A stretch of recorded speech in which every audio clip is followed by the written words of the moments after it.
नमस्कार। आज हम rotor current, rotor power factor, rotor voltage and equivalent circuit of rotor कैसे निकालते हैं उसके बारे में पढ़ेंगे।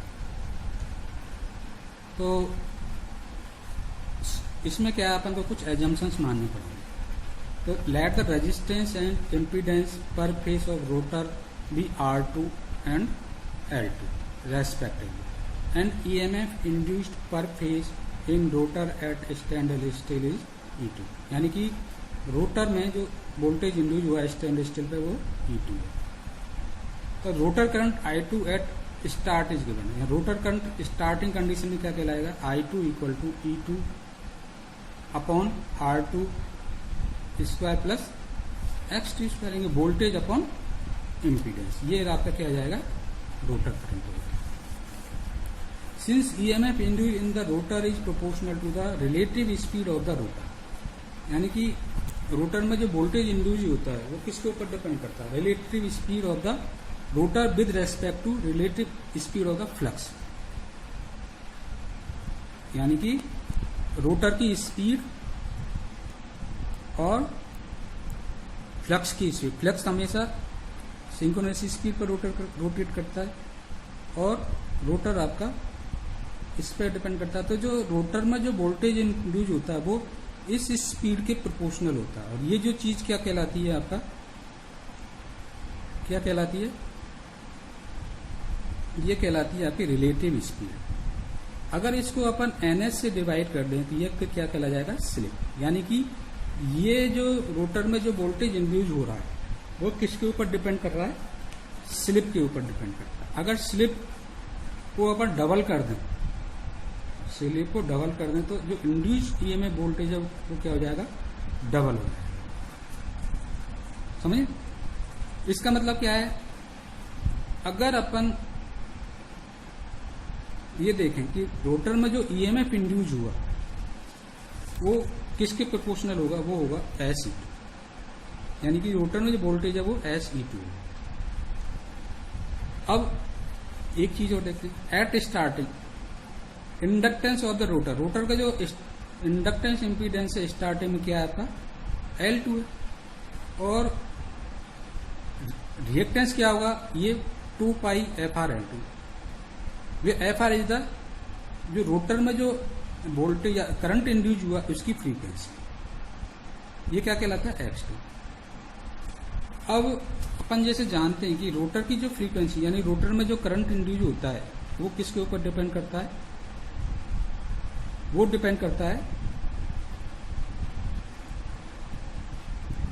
स्टेटर में जो फ्रीक्वेंसी है उसके ऊपर डिपेंड करता है। तो किसी पर्टिकुलर स्लिप पे X2 की, अगर यहां पर अपन इस चीज की इस जगह, इसकी जगह इसको रख दें तो एक पर्टिकुलर स्लिप पे रोटर का जो इम्पीडेंस होगा वो क्या होगा, 2 पाई SFR इंटू L2, या इसको FF बोल दो। और ये क्या हो जाएगा, 2 पाई FL2। ये क्या होगा, inductive impedance at standstill. और इसको अगर S से मल्टीप्लाई कर दें, यानी कि रोटर का जो इंडक्टिव इम्पीडेंस किसी पर्टिकुलर स्लिप पे क्या हो जाएगा, SX2 हो जाएगा। स्टार्टिंग में जैसे X2 था, इट्स स्टैंड कंडीशन में ये क्या हो जाएगा, SX2 हो जाएगा। तो किसी पर्टिकुलर स्लिप पर रोटर का जो इम्पीडेंस है वो क्या हो जाएगा, Z2 equal to R2 square plus SX2 का होल स्क्वायर। तो करंट क्या होगा, करंट हो जाएगा आपका किसी पर्टिकुलर स्लिप पर I2 equal to voltage upon impedance. Voltage क्या हुआ, SE2 upon R2 square plus SX का होल स्क्वायर। और cos ∅2 क्या हो जाएगा, cos ∅2 होगा आपका R2 upon R2 square plus SX2 का होल स्क्वायर। तो इक्विवेलेंट सर्किट अगर अपन इंडक्शन रोटर का अपन को अगर बनाना हो तो कैसे बनाएंगे, तो चूंकि करंट क्या होता है, करंट है आपका SE2 upon RT square plus SX2 का अंडर रूट। इसमें से अगर अपन S कॉमन ले लें, S कॉमन निकाल लिया, यानी S स्क्वायर कॉमन निकाल तो अंडर रूट से बाहर S आ जाएगा। तो यहाँ पर S U two upon S अंदर R2 अपॉन एस का और इसका प्लस X2 का एस से एस का। तो जो I2 की जो वैल्यू है, I2 की जो वैल्यू है वो क्या बची, E2 upon R2 upon S का स्क्वायर प्लस X2 स्क्वायर। तो इससे अपन एक सर्किट ड्रॉ कर सकते हैं, यानी कि उस सर्किट में करंट क्या है, ये है। तो ये क्या है आपका उस सर्किट का वोल्टेज और ये क्या है उस सर्किट का इम्पीडेंस। तो सिंपल अपन ने एक सर्किट बनाया, ये इनपुट वोल्टेज है E2, ये उस सर्किट का इंडक्टिव इम्पीडेंस है और यहां पर एक क्या, एक वेरिएबल रेजिस्टेंस है जिसको R2 अपॉन एस, जो कि स्लिप के ऊपर डिपेंड करता है। तो अगर स्लिप आपकी कम होगी, यानी कि स्लिप आपकी अगर 0 है तो ये क्या हो जाएगा, इनफाइनाइट हो जाएगा, यानी कि इस कंडीशन में वो सर्किट क्या हो जाएगा, ओपन सर्किट हो जाएगा। अगर S इक्वल टू 1 होगी तो ये ओनली R2 रहेगा, ठीक है। अगर S इक्वल टू इनफाइनाइट हो जाए तो ये क्या हो जाएगा, शॉर्ट सर्किट हो जाएगा, समझे।